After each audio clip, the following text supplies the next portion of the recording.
Hello everybody, and welcome to the 274th episode of MTG Fast Finance, the podcast that knows all about being on Suspend 3 and still qualifying as a staple in your weekly MTG Finance diet. MTG Fast Finance is your weekly podcast covering the world of Magic the Gathering finance, collection management, and speculation. I'm your host, James Chilcott, aka at MTG Critic on Twitter. My co-host this week is Travis Allen, aka at Wizard Bumpin' on Twitter, and we're here to help you folks make and save money playing our favorite game, Magic the Gathering. Good evening, James. Good evening, everyone. Glad to be here and looking forward to an exciting week in Magic Finance. Show is produced by MTGPrice.com, the leading MTG finance community. Sign up today at MTGPrice.com to track your specs, chat on Discord, and read articles by some of the best financial minds in the hobby. MTG Fast Finance is proudly sponsored by Cool Stuff Inc., where you can find all sorts of cool, nerdy stuff in stock, including all the best in Magic the Gathering singles, sealed product, and a plethora of other collectibles. Use the promo code FINANCE5, that's the number 5, during checkout at CoolStuffInc.com to save 5% off your order and support this podcast. Travis, another huge week for Modern Horizon 2 reveals. What do we have on the agenda? Oh, well, it's really shaking our agenda up. So we're going to start this week with the Metagame Week in Review. I see you have actually changed this segment a touch. I presume a listener's prodding. Segment 2, our top paper movers, where we'll talk about some of the cards that have moved the most in price this week, as well as some MTGO movers. Segment 3, our cards to watch. We'll run through some cards that we think have a positive outlook. And finally, segment 4, topic of the week, we're going to finish up all the spoilers that dropped between last week and this week of Modern Horizon 2. So let's jump in here at the top, the MTGO metagame. We're going to start with what admittedly feels like extremely dated information already, which is the Modern Challenge from yesterday or the day before, because it's Modern, and Modern Horizon 2 has shown that we are certainly going to have a different looking format in 2 or 3 weeks. It looks very much like there's going to be some new archetypes coming down the pipe, but still worth knowing what the top decks are in the format that they have to challenge and defeat to take up slots in these top 8s. We've been seeing a lot of blue-red prowess lately, a lot of red-white prowess variants. There's been Jund Death Shadow lurking about. Occasionally you've been seeing blue-black mill. Lots of Tron variants, and this week doesn't have much in the way of aggro. Everything we see here is either mid-range control style deck in the form of Death and Taxes, which finished 4th, running 4 Wasteland Strangler and 4 Bright Climb Pathway, notably. And then first place was Dredge, so was 8th place. Eldrazi Tron was in 2nd and 3rd. Ad Nauseam in 5th. Boros Burn, a classic burn deck without much in the way of creatures compared to the Prowess builds, and then Amulet Titan in 7th, which gives you a pretty decent snapshot of the meta if you put the Prowess decks alongside. Yeah, that's not bad. I think these are going to give us a good idea of what to expect moving into, essentially our new world here in a couple weeks. If memory serves, Modern Horizons didn't get rid of all of the archetypes out there, but it definitely had a pretty significant impact. So we'll see some shades of these for sure as we move forward, but whether or not they look anything like this will be the wait and see. I don't think these decks are likely to change much. These decks have been very resilient and have ridden out, a variety of cataclysms in the format, from Eldrazi Winter to Hogak and so on. Dredge and Tron variants and Burn variants have stood the test of time. I don't think they're going to fall out of the format based on anything we've seen. The question is, can any of these themes that Wizards leaned into hard with Modern Horizons 2, can they elevate to the same level? And it's worth touching on what they at least seem to have been trying to do in terms of giving us pieces to work with. Based on us having seen the vast majority of the set as of today. I slightly disagree. In a small part, yes, we have the Dredge here. Dredge has been in Modern basically since the format's inception, but it is not the same dredge that we started out with. And I don't think the dredge 3 months from now is going to look like the dredge that exists today. Like, it's possible, right? Like that is a thing that could happen, but more than likely it will be impacted by it. Tron has certainly been the most resilient. But Modern Horizons 2 is bringing something like 4 very clear playable hate cards into Modern, so we'll see if they're finally forced to adapt. But like Death and Taxes, the Burn decks, like Amulet Titan, they've all had their faces changed. Sometimes in smaller bits than others in the face of kind of Modern Horizons and over the course of the history. Ad Nauseam might be the one. Well, didn't they add the Thassa's Oracle package? I don't have it up in front of me. Yes, they did. Yeah, and let me be clear. I'm not saying archetypes are unchanged. I'm just saying that they adapt and continue forward. Yeah. I mean, all of these archetypes have new cards in the last 3 or 4 years, but Tron is still Tron. It still runs top-end threats based on the 12 ridiculous lands that they shouldn't be allowed to have. And, Burn is still running whatever the best burn spells are in the format. And there's nothing that I've seen printed in Modern Horizons 2 that's going to make setting a burn clock or casting something for 7 on turn 3 any less good. Well, sure. And I agree with that. That it's not going to erase these archetypes. Sometimes archetypes fall in and out, but I guess my point is to a broader one. That it's easy to sometimes forget the small adjustments that get made to decks over archetypes over the course of time. And then you get, 3 or 4 years on and you're like, oh yeah, it's just a dredge deck, but this dredge deck doesn't play like any of the cards that they used to play. And I think Affinity was a good example of that, because Affinity used to be an Affinity deck. And there haven't been any cards that with the word Affinity on them in quite some time. Well, and that's an interesting point to bring up and to use as the platform to jump into the exploration of what Wizards has tried to offer up on a platter for modern players to experiment with. Playable Affinity cards. Well, they've given us both fresh Affinity cards that look pretty solid and fresh modular cards, so that archetype has all sorts of tools to mess around with if it wants to. Yeah.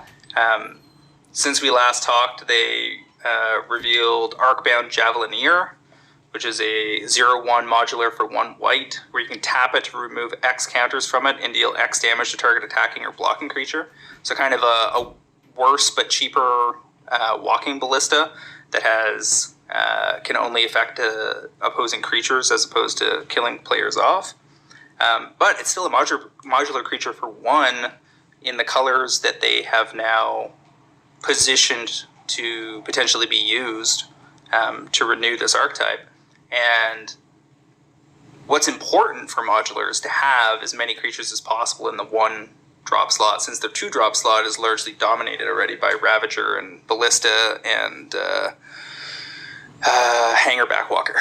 Yeah, all the other good stuff. Yeah.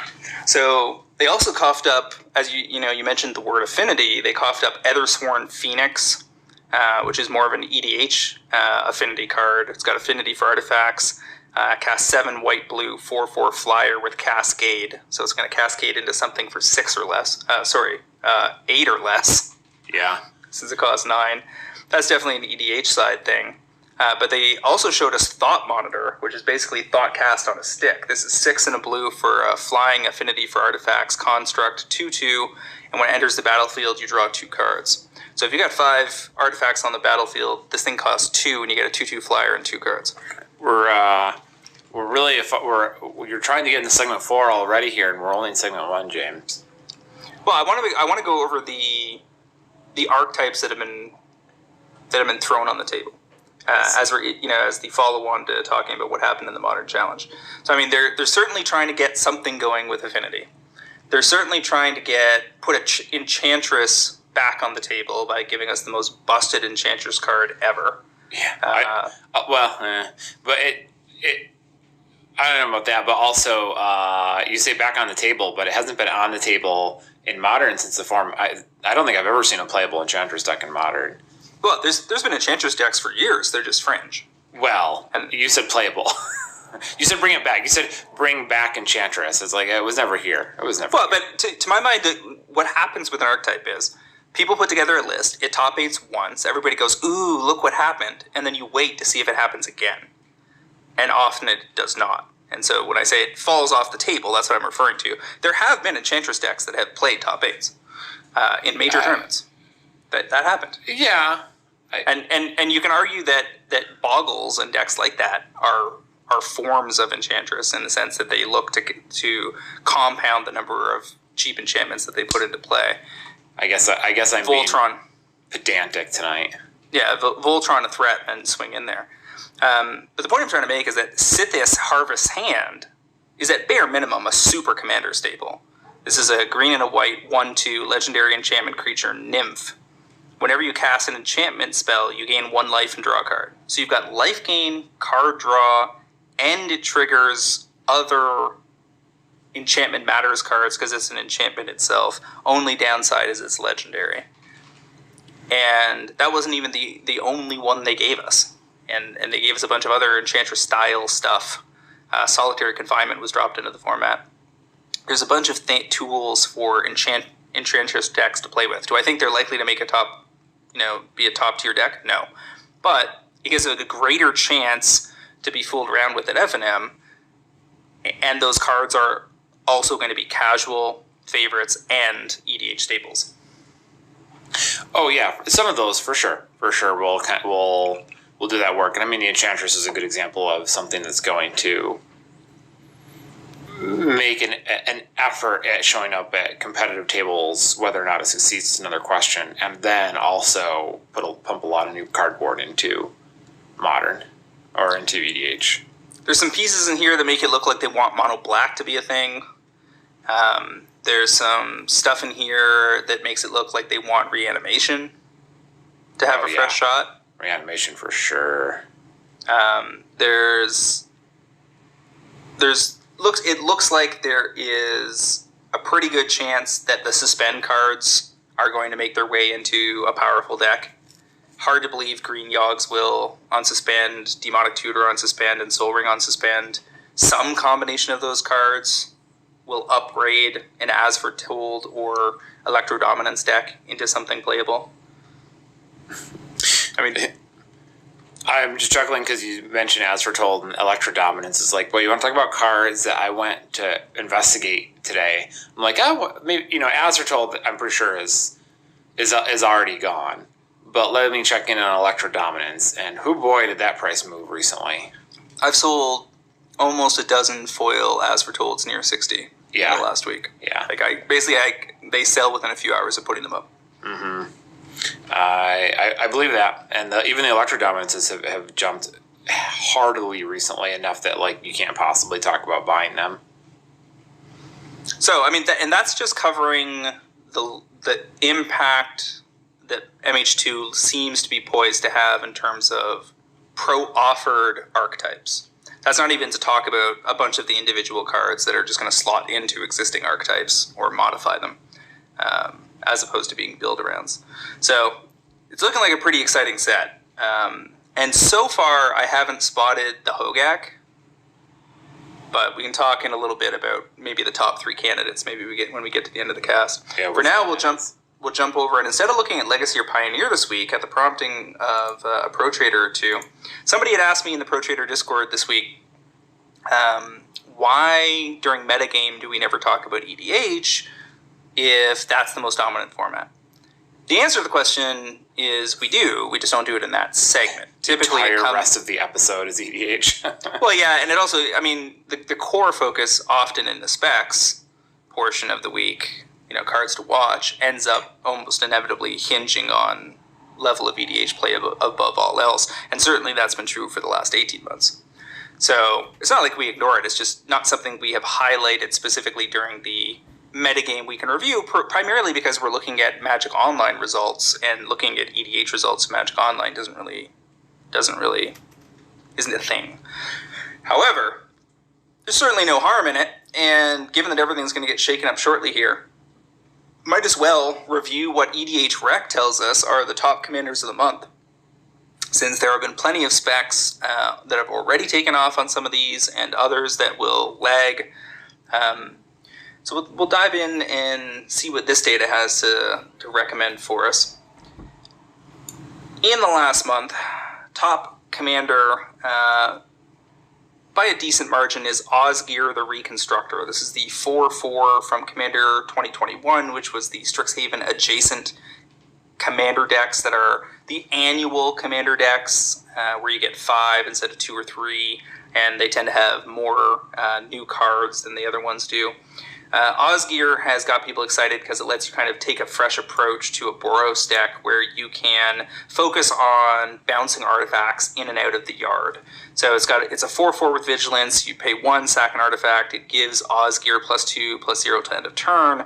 But the big ticket ability is for X tap, you can exile an artifact card with mana value X from your graveyard, and then you create 2 tokens that are copies of the exiled card.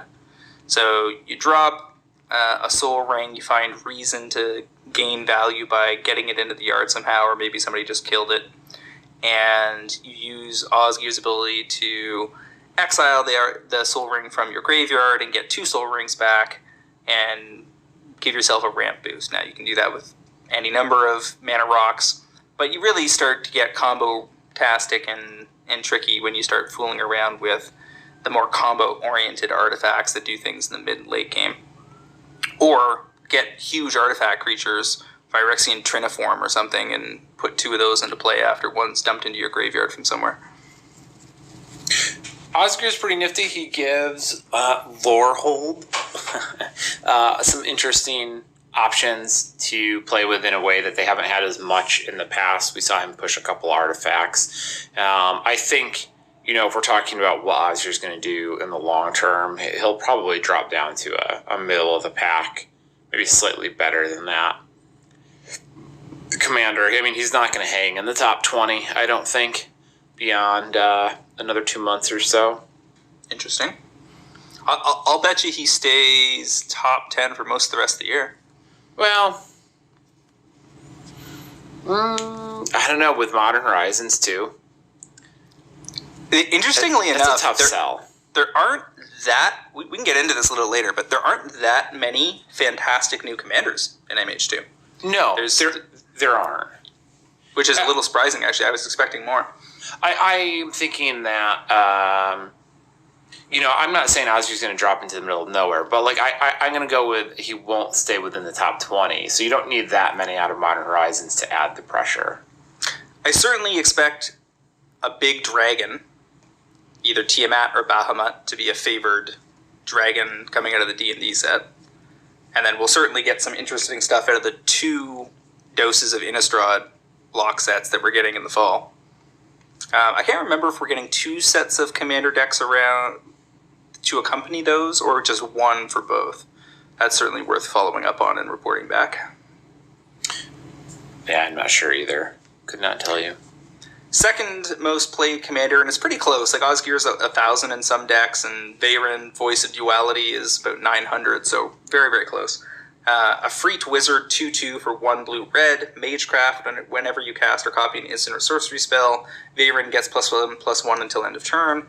But most importantly here, if you're casting or copying an instant or sorcery spell causes a triggered ability of a permanent you control to trigger, then that ability triggers an additional time.